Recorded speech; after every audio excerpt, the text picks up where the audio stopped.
First, we'll open the driver's side door. Right where you see the steering, underneath the steering is a hood latch that needs to be pulled out. Once the latch is pulled, you would notice the hood losing its grip.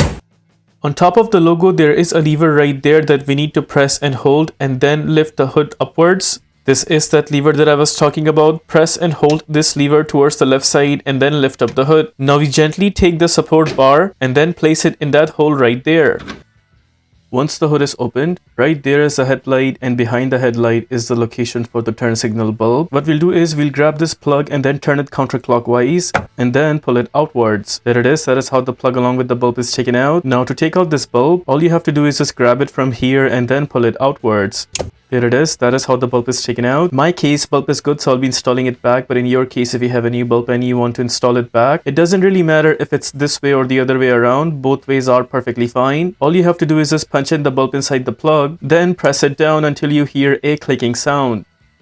There it is. The bulb is completely in. Now we'll go ahead and punch in this plug back where we took it out from, which was right here. Just make sure the plug completely goes in first.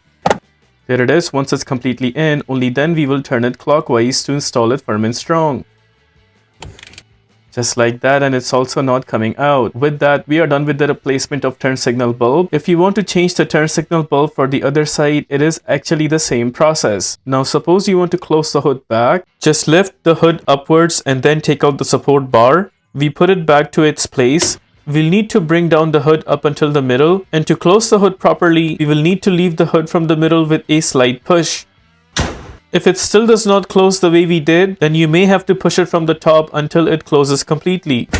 If this video helps you in any way, please consider liking this video and subscribing to our channel.